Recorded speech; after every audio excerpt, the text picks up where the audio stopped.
Hello दोस्तों, नमस्कार। स्वागत है आपका हमारे YouTube channel B Singh education पर।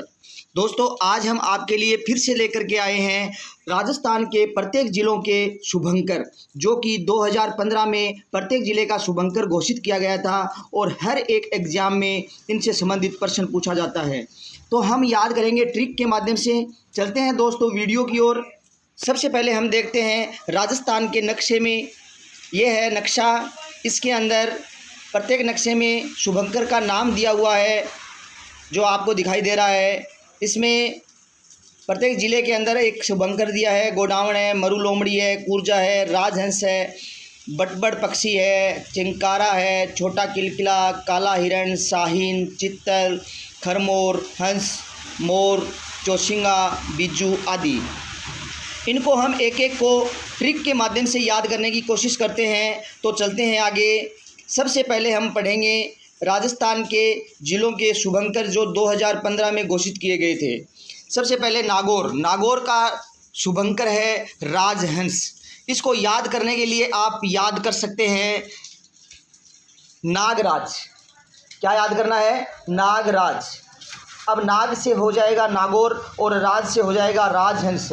तो नागौर का क्या है? राजहंस। याद करने के लिए नागराज आप याद रख सकते हैं और नागौर का हो जाएगा राजहंस। अगला जिला है जोधपुर। जोधपुर का सभी को पता है कूर्जा, क्योंकि जोधपुर के अंदर कूर्जा पक्षी पाए जाते हैं और जोधपुर का शुभंकर है कूर्जा। उसके बाद में आगे चलते हैं पाली। पाली का है तेंदुआ। पाली का क्या है? तेंदुआ। इसको याद करने के लिए आप याद रख सकते हैं कि तेंदुए को पालना चाहिए। क्या करना चाहिए? पालना चाहिए। तेंदुए को पालना चाहिए। पाल से हो जाएगा पाली और तेंदुए से हो जाएगा तेंदुआ। उसके बाद में आगे है राजसमंद। राजसमंद का है भेड़िया। राजसमंद का है भेड़िया, जो कि कुंभलगढ़ अभयारण्य में सबसे ज़्यादा पाया जाता है। उसके बाद में अगला जिला है अजमेर। अजमेर का है खड़मोर। मेर से याद रख लेना मोर और सब पहले उसके खड़। अजमेर का क्या हो गया? खड़मोर। उसके बाद में है टोंक। टोंक का है हंस। इसको याद रखने के लिए आप इस प्रकार की ट्रिक अपना सकते हैं कि किसी को हंसते हुए को टोकना नहीं चाहिए। तो टोकना यानी टोंक का है शुभंकर हंस। क्या है? हंस। उसके बाद में आगे चलते हैं दौसा।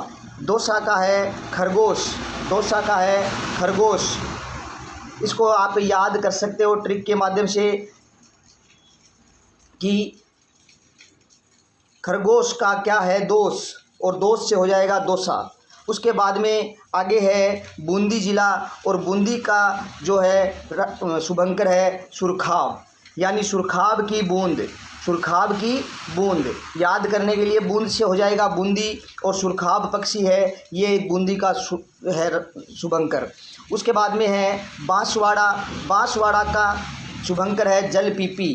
क्या है? जलपीपी, यानी जो बांस का पात्र है, पात्र से पीपी, उसके अंदर जल भर दिया गया है। याद करने के लिए आप कर सकते हो बांसवाड़ा का जल पीपी। चित्तौड़गढ़ का है चौसिंगा। चित्तौड़गढ़ का है चौसिंगा। च से च इनको मिला देना। उसके बाद में है झालावाड़। झालावाड़ का गागरोनी तोता। झालावाड़ का शुभंकर क्या है? गागरोनी तोता। उसके बाद में है कोटा। कोटा का उद्बिलाव। कोटा का उद्बिलाव। इसे याद करने के लिए आप याद रख सकते हो जो ऊन है वो बिलाव की ऊन से क्या बना दिया गया है? कोट बना दिया गया है। तो कोट से आप याद रख सकते हो कोटा और ऊन की बिलाव, यानी उससे आप। अगला जिला है करौली। करौली का याद करने के लिए आप करौली का है शुभंकर घड़ियाल।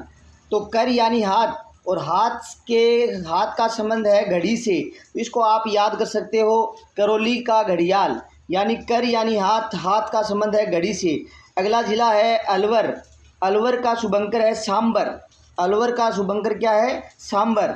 उसके बाद में सीकर। सीकर यानी शाहीन। शाहीन पक्षी है वो सीकर का शुभंकर है। उसके बाद में चूरू। चूरू के ताल छापर के अंदर कृष्ण मृग बहुत ज़्यादा पाए जाते हैं, इसलिए चूरू का शुभंकर है वो कृष्ण मृग को बनाया गया है। उसके बाद में धौलपुर। धौलपुर का ढोल पचीरों का, यानी ढोल पचीरों का, यानी ढोल पचीरों का आप याद रख सकते हो। धौलपुर का है पचीरा। उसके बाद में आगे चलते हैं अपन, और उसका है बाड़मेर, जैसलमेर, गंगानगर का है चिंकारा। उसके बाद में बीकानेर का है बटबड़ या भट तितर, यानी बीकानेर भट तितर। उस तितर के जो है वो पत्थर मत मारो, यानी इससे आप समझ सकते हो। उसके बाद में है जैसलमेर का है गोडावण। और बाड़मेर में सबसे ज़्यादा मरुस्थल में बाड़मेर है। बाड़मेर में मरु लोमड़ी आप याद रख सकते हो। उसके बाद में जालोर के अंदर भालू, जालोर अभयारण्य में सर्वाधिक भालू पाए जाते हैं। भालू को है वो शुभंकर बनाया गया है। उसके बाद में सिरोही को याद रखने के लिए आप जंगली मुर्गे, यानी मुर्गे का है जो सर काट कर के खाया जाता है, उसका क्या दोष होता है, इसलिए आप सिर से और मुर्गे से संबंधित याद रख सकते हो। उसके बाद में उदयपुर का है बिज्जू, उसको याद करने के लिए आप कर सकते हो उदयपुर बिज्जू, यानी कब्र बिज्जू। उदयपुर कब जाओगे, कब्र बिज्जू। उसके बाद में है डूंगरपुर का है जहांगीला। याद रखने के लिए आप कर सकते हो कि डूंगर होते हैं, यानी डूंगर यानी पठार होते हैं, उन पे जो चढ़ते हैं तो जांघें क्या हो जाती है, मजबूत हो जाती है। इसको याद करने के लिए आप कर सकते हो डूंगरपुर का है जहांगीला। उसके बाद में प्रतापगढ़ का है उड़न गिलहरी। प्रतापगढ़ का क्या है, उड़न गिलहरी। प्रतापगढ़ के सीता माता अभयारण्य में उड़न गिलहरी पाई जाती है, सभी को पता है, और इसका शुभंकर उड़न गिलहरी को बनाया गया है। उसके बाद में भीलवाड़ा का है मोर। भीलों का संबंध किससे है, मोर से है।